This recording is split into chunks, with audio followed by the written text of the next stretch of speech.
Biblia explicada, un recorrido diario por las Sagradas Escrituras. Continuamos y hemos llegado al capítulo número 4 en nuestro recorrido explicativo por las Sagradas Escrituras. Resulta que este capítulo 4 es la continuación de la tercera sección titulada Tiempo para todo.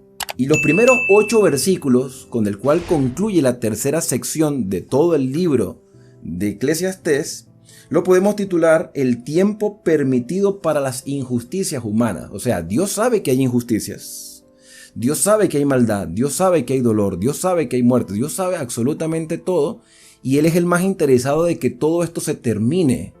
De hecho, el libro de Apocalipsis hay una expresión que dice, hecho está, que son prácticamente las mismas palabras que dijo Jesús en la cruz cuando dijo consumado es, porque todo el Señor lo hizo en su tiempo. Bueno, las injusticias también tienen su momento y su final, van a llegar al final. Vamos a leer los primeros 8 versículos. Me volví y vi todas las violencias que se hacen debajo del sol, las lágrimas de los oprimidos, sin tener quien los consolara. No había consuelo para ellos, pues la fuerza estaba en manos de sus opresores. Alabé entonces a los finados, los que ya habían muerto, más que a los vivos, los que todavía viven. Pero tuve por más feliz que unos y otros al que aún no es, al que aún no ha visto las malas obras que se hacen debajo del sol. Vamos a hacer una pausa aquí en estos primeros 3 versículos. Él dice, yo, Salomón, el rey, yo, al igual que tú y yo y todos los seres humanos en el mundo y Dios mismo, ha visto las injusticias que se cometen debajo del sol. Sabemos que hay maldad, sabemos que hay cosas catastróficas, horrorosas, despreciables, pero se siguen haciendo todos los días.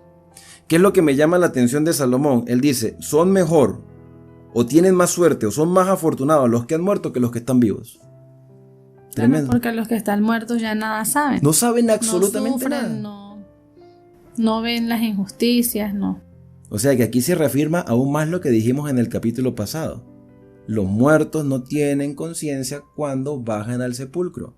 No se van al cielo a vernos a nosotros aquí sufrir, ni se van al infierno a sufrir. Y yo creo que hay personas que todavía me van a decir, pero el rico y Lázaro. Cuando lleguemos al rico y Lázaro de los evangelios, yo les voy a explicar por qué Jesús contó ese relato. Pero hasta el momento, en los 660 capítulos que hemos estudiado de la Biblia, aún más se confirma que no hay vida después de la muerte, porque son más afortunados los que mueren que los que están vivos, porque ya no saben nada de lo que está sucediendo, no ven más injusticia, no ven más dolor, no lloran más. Y aún más dice, versículo 3, tuve por mejor que uno y otro al que ni siquiera aún ha nacido.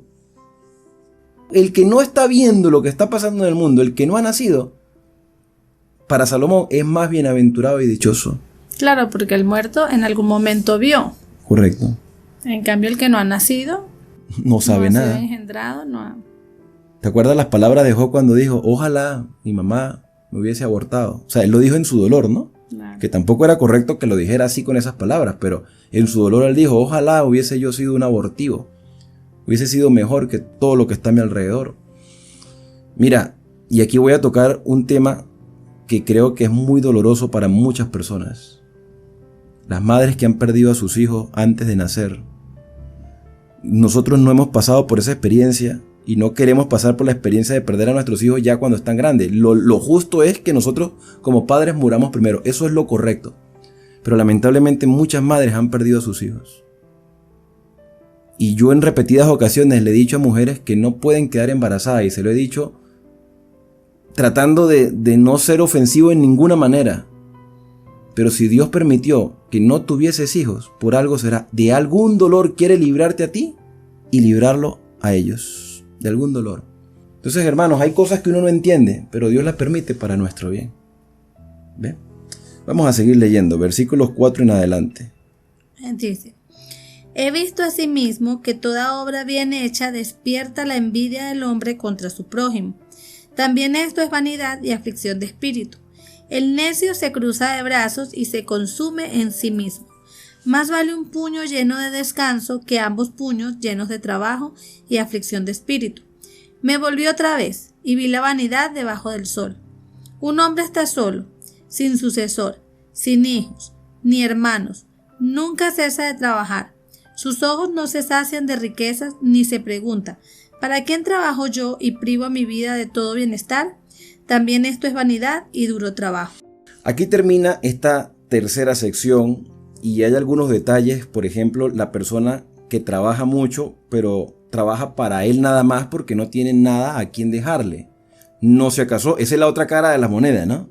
Nunca se casó, nunca tuvo hijos, trabajó para él todo el tiempo, se muere. Y tampoco disfruta lo que trabaja, porque dice ahí. Está en exceso de trabajo constantemente y no disfruta ni lo que tiene ni lo que recibe.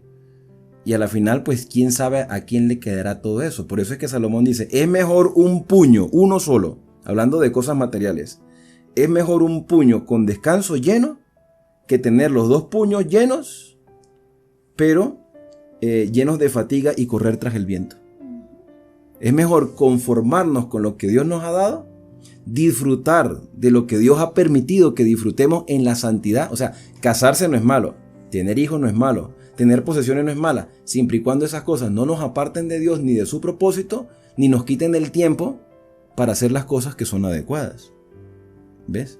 Por eso es que Pablo en algún momento llegó a decir, es mejor que el hombre se quede solo. Pero era porque ya el casado tiene una condición muy diferente a la del soltero. El soltero, dice Pablo, se dedica a las cosas de Dios, el que es temeroso de Dios, pero el casado se dedica a las cosas del hogar. Yo le dije a mi esposa, yo no voy a salir más a conferencias, no voy a salir a predicar más a las iglesias. ¿Por qué? Porque yo tengo una responsabilidad en casa. O sea, dejar a la esposa sola, dejar a los hijos solos una semana, 15 días. Voy a conferencias y me voy con mi esposa. Si no, no voy. Porque cuando uno es casado ya asume otro tipo de responsabilidad. El versículo que continúa dice, mejor son dos que uno. Correcto. Pues reciben mejor paga por su trabajo. Porque si caen, el uno levantará a su compañero. Pero hay del que está solo. Cuando caiga, no habrá otro que lo levante. Claro. Ahí me acordé de lo que tú estabas diciendo ahorita. Que el hombre casado, pues Pablo fue el que dijo que no, o sea, que era mejor que el hombre se quedara soltero. Pero en este versículo, aunque no está hablando directamente del matrimonio, pues también apoya el matrimonio, es mejor dos que uno.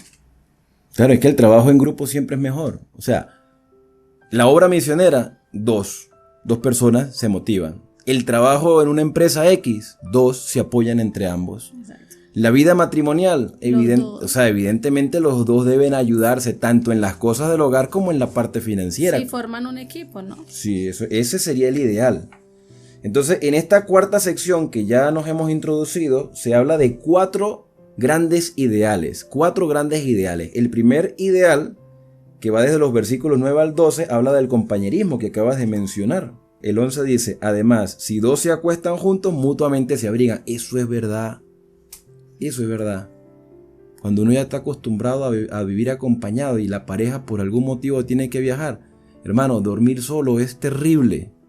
Terrible. Yo antes lo escuchaba a otras personas, ahora lo digo por experiencia. O sea, es terrible uno después de haber vivido acompañado porque mutuamente se abrigan. Pero uno solo, ¿cómo entrará en calor? Y si alguno quiere prevalecer contra uno, dos pueden defenderse, se pueden ayudar. Cordón de 3 dobleces no se rompe fácilmente. ¿Por qué habla cordón de 3 dobleces? Yo creo que aquí Salomón quiso referirse más que todo, yo creería que al matrimonio. O sea, sí. Para mi perspectiva, ¿no? Porque cuando dice cordón de 3 dobleces, lo comparo con el esposo, la esposa y Dios. Correcto. Tú sabes que las trenzas se hacen de 3. Por eso se llaman trenzas. Exacto. Porque son 3, se amarran. Cuando son 2, no salen bien. Entonces esas trenzas, por así decirlo, ese cordón de 3 dobleces, es el esposo, la esposa y Dios. Si quitas a Dios de la ecuación, no funciona. No funciona la cosa. Si el esposo se inclina solamente a su bienestar, entonces tampoco funciona. Y si la esposa solamente quiere sus propios beneficios, porque hay mujeres, lamentablemente las hay, que son interesadas. Si el hombre tiene, lo quieren. Si no tienen, no lo quieren. Y hay hombres también que son interesados. O sea, hay de todo en esta vida. Pero si realmente hay una fusión, hay un tridente en el matrimonio, ¿sí? Dios, el esposo y la esposa, tendremos matrimonios y hogares de éxito. Y yo creo que eso se va aprendiendo también por el camino, ¿no? Con la experiencia también, porque cuando una pareja está recién casada, a veces por dejarse llevar también por el mismo amor y la misma pasión que sienten al principio, tal vez piensan que toda la vida va a ser así. Pero cuando llega un punto en que la pareja, no voy a decir problemas, sino que ya empiezan a conocerse y empiezan a darse cuenta que no todo es color de rosas, entonces cuando se agarran de Dios, vamos a decirlo así, se agarran de Dios y ahí es donde empieza ya, pues al agarrarse de Dios, a caminar juntos. Porque lamentablemente cuando estamos recién empezando, a veces no pensamos que el amor nos va a durar todo. O sea, separamos a veces a Dios de la ecuación, bueno, como tú dices. El amor siempre va a estar, pero... Sí, pero digo en el sentido de que a veces pensamos que ese amor, vamos a decirlo así, que ese amor fluye nada más de nosotros dos, pero el verdadero amor que nos va a mantener unidos es el amor de Dios. ¿Cuántas dificultades hemos tenido en 19 años de casado? Muchas. Yo espero que no haya más crisis de aquí en adelante, que seguramente las habrá, pero yo creo que ya hasta la madurez que creo que hemos ido desarrollando, creo que estamos en la mejor etapa de nuestro matrimonio. Sí, pero nuestro consejo para esas parejas jóvenes que están comenzando es, número 1, Dios. Pongan a Dios siempre en primer lugar. Y número 2, no vean tanto cómo esa persona me va a hacer feliz a mí, sino cómo yo puedo hacer feliz a esa persona. Bien. Bueno, el capítulo número 4 termina con los versículos del 13 hasta el 16, donde se habla el segundo valor de la sabiduría. Primero hablamos del compañerismo y ahora vamos a hablar de la sabiduría, y en el próximo capítulo, el 5, vamos a hablar de los otros 2 valores o ideales que Dios quiere para con nosotros. Leemos.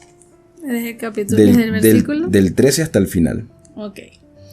Dice: mejor es el muchacho pobre y sabio que el rey viejo y necio que no admite consejos.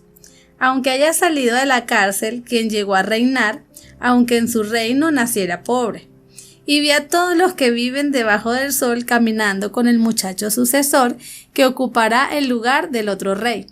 La muchedumbre que lo seguía no tenía fin, y sin embargo los que vengan después tampoco estarán contentos de él, y eso también es vanidad y aflicción de espíritu. Pero te vi muy sonriente leyendo el relato. Mire, hermanos, cuando nosotros éramos jóvenes en la universidad, nosotros vivimos una etapa en Venezuela, una cierta circunstancia, y en algún momento les cuento la experiencia y les voy a explicar lo que realmente significa este relato. Se le adjudicó a unas personas que en ese momento estaban en el gobierno y se contaba acerca de otros que ya habían pasado. Se decía que el rey joven era el que estaba mandando en ese momento y el rey viejo el que había salido. Pero eso fue algo jocoso de algunos estudiantes de teología, y hay gente que lamentablemente los interpretaba como si fuera verdad. Les voy a explicar lo que quiere decir estos versículos. Vamos a leerlos de nuevo con detalle. Dice: más vale, mejor es el muchacho joven y pobre. Pobre pero sabio. Se dice pobre económicamente, es joven, tiene muchas capacidades físicas, pero es sabio porque ha inquirido en la sabiduría y ha buscado a Dios. Aunque dice que posiblemente salió de la cárcel, aunque haya salido de la cárcel. Por algún motivo, por algún error, por alguna injusticia, por lo que sea, este muchacho estuvo en la cárcel. Sale ahora con su pobreza, pero en su corazón está buscando a Dios. Y es mejor este muchacho que un rey viejo, un rey que estaba en el poder, un rey que ha tenido el gobierno, un rey que ha tenido la influencia social, pero es un rey necio. Que no ha querido cambiar sus errores. Que es un malamañoso y no tiene temor de Dios. Es preferible colocar a un joven con capacidades, que a pesar de haber cometido errores en el pasado, está mostrando un temor y un respeto a Dios, que un rey que ya siendo viejo no ha aprendido nada de la vida. Y dice aquí que vi, versículo 15, vi a todos los vivientes debajo del sol caminando detrás del muchacho sucesor. Un muchacho joven que está buscando el temor de Dios. Y la enseñanza de estos relatos lo que nos hacen ver es que no importa qué tan bueno tú seas, qué tan sabio tú seas, qué tan respetuoso tú seas, qué tan colaborador y quieras beneficiar a los demás, siempre vas a tener oposición en tu vida, siempre. Mira, y aquí está mi esposa de testigo. Yo llevo 2 años, un poco más, pero tengo 2 años leyendo la Biblia y compartiéndola con ustedes capítulo a capítulo. Y todavía hay gente que piensa que yo estoy haciendo esto porque estoy defendiendo la posición de una iglesia o porque tengo un interés material solamente. Sí, hay gente que lo piensa. Y yo con estos relatos me doy cuenta de que no importa qué tan buenas intenciones tú tengas, la gente siempre te va a poner oposición de alguna u otra forma. Mire cómo dice el versículo. Aunque sea incontable el pueblo sobre el cual reine, no dejará contentos a ellos, no los dejará contentos. Siempre habrá personas que te van a ver los errores, que te van a ver las fallas, que te van a recordar tu pasado, que te van a decir que tú no sirves para nada, que es mejor el que estaba antes, no es mejor que pongamos a otro que sea mejor que tú. Nunca vamos a dejar contento a nadie, ni los que vengan después de él. También esto es vanidad y correr tras el viento. ¿Cuál es el mensaje final? Allí prácticamente, mano, haz lo que tengas que hacer, vive lo que tengas que vivir, disfruta lo que tengas que disfrutar en el temor del Señor y que sea Dios quien te juzgue, porque Él es el único que conoce lo que hay en tu corazón. Él es el único que sabe lo que hay en tu mente.